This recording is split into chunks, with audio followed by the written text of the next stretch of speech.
صحابہ کرام لاجواب تھے، میں کہتا ہوں بالکل تھے. مدینہ چھوڑ کے جاتے تھے، بچوں کو گود میں چھوڑ کے جاتے تھے، بیویوں سے کہہ کے جاتے تھے قیامت کے دن ملاقات ہوگی. مدینے سے گئے مگر کبھی واپس مدینے سے لوگوں نے جاتے تو دیکھا مگر کبھی آتے نہیں دیکھا. ایک ایک قبر میں 60 صحابہ دفن کیے گئے. 2-4 سے دنیا واقف ہے، گمنام نہ جانے کے لیے. مدینے کو واپس کبھی وہ نہیں آئے. انہوں نے نہ خشکی دیکھی، نہ دریا دیکھا، نہ صحرا دیکھا، نہ انہوں نے تنگی دیکھی. پیٹ پہ پتھر باندھ کے لڑے، سمندروں میں لڑے، صحراؤں میں لڑے، دریاؤں میں لڑے، بادشاہوں سے نہ لڑے، سپر طاقت سے نہ لڑے، سب سے ٹکرا گئے. کسی سے انہوں نے کوئی خوف نہیں کھایا.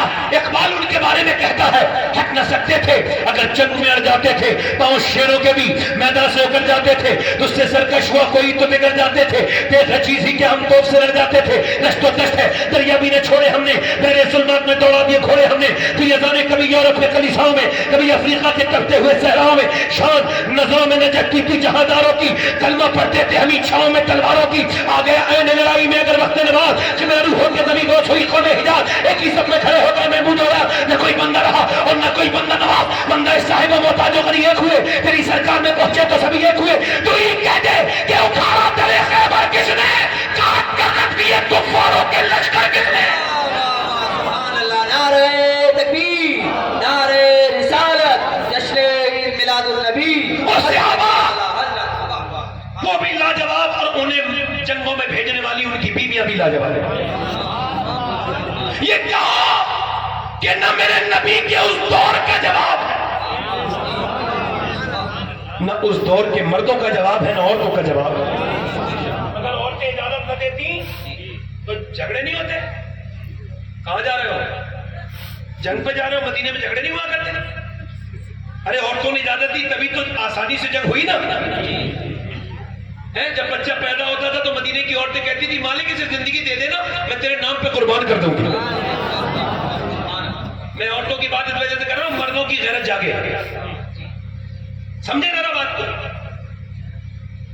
آپ میری بات سمجھ سکتے ہیں. وہ تو سمجھ ہی جائے گا نا جو بیوی کے ڈر سے بہن کے گھر بھی نہیں جاتا ہے. وہ تو سمجھ جائے گا نا اس زمانے کی عورتیں کتنی اچھی تھی جو بیوی کے ڈر سے اپنی بہن کے گھر بھی نہیں جاتا ہے. ابھی بڑی بحث چل رہی بیوی کا غلام کون ہوتا ہے. میں کیا بتاؤں کون غلام ہوتا ہے. میرے حساب سے ایسا تو نہیں میری تحقیق کامل ہوگی، مگر پھر بھی میرے حساب سے جو بیوی کا جھوجا کھائے بھی غلام نہیں ہوتا. جو بیوی سے محبت کرے وہ غلام نہیں ہوتا. جو بیوی کو منا لے روٹنے پر وہ بھی غلام نہیں ہوتا. جو بیوی کے میکے والوں کی عزت کرے وہ بھی غلام نہیں ہوتا. ہاں جو بیوی کے کہنے پہ اپنے سگے رشتہ داروں کو چھوڑ دے پکا غلام ہوتا ہے. اسے سند دینی چاہیے، پکا غلام ہے. سرٹیفکیٹ ایشو کرنا چاہیے اس کے نام سے، ہے نا بھائی؟ پکی بات ہے کہ نہیں بات؟ کوئی بات غلط تو نہیں. ارے صحابہ کیا حضور نے فرمایا کفار کہتے تھے رسیاں لے کر کے آؤ، اور نبی کو باندھ کے لے کے آئیں گے. کتنے حوصلے بلند تھے ان کے. نبی کو رسیاں لے کے چلو. نبی نے فرمایا کون ہے جو چلے گا اللہ کی راہ میں؟ کون مائیں ہیں جو اپنے بچوں کو لے کر کے آئیں گی؟ پورے دن تاتا بنا رہا، پورے دن تاتا رہا. 1 2 3 4 5 6 7 8 پورے دن مائیں اپنے بچوں کو لے کے آ رہی ہیں، بہن اپنے بھائیوں کو لے کے آ رہی ہیں، بیویاں اپنے شوہروں کو لے کر کے آ رہی ہیں. اور جوان کڑیل 18 19 سال کے پلے ہوئے جوان لے کر کے مائیں آئی ہیں، بہنیں آئی ہیں اپنے بھائیوں کو. کسی نے بھی نہیں کہا یا رسول اللہ اسے بچا کے لائیے گا، اس کا خیال رکھیے گا میرے بچے کا. سب یہی عورتیں کہتی تھی حضور جب جنگ ہو تو سب سے اگلی سب میں کھڑا کیجئے گا تاکہ میرا یہ شوہر پہلا شہید ہو جائے. میں شہید کی بیوی کہلاؤں، شہید کی ماں کہلاؤں، شہید کی بیوی کہلاؤں. یہ کوئی زندگی ہمیں کوئی بھی ڈرا دیتا ہے؟ وہ زندگی تھی ہماری. سارے صحابہ پورے دن. آپ کو بوجھ لگ رہا ہو تو ختم کر دو تقریر.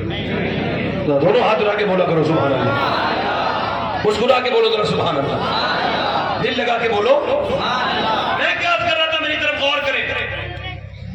پورے دن عورتیں آتی نہیں، سلسلہ برقرار، تسلسل ہے. شام کے وقت میں ایک عورت رو رہی ہے، رات کا وقت ہے تہجد کا. نام ہے اس کا خنسا. صحابیہ ہے، شاعرہ ہے.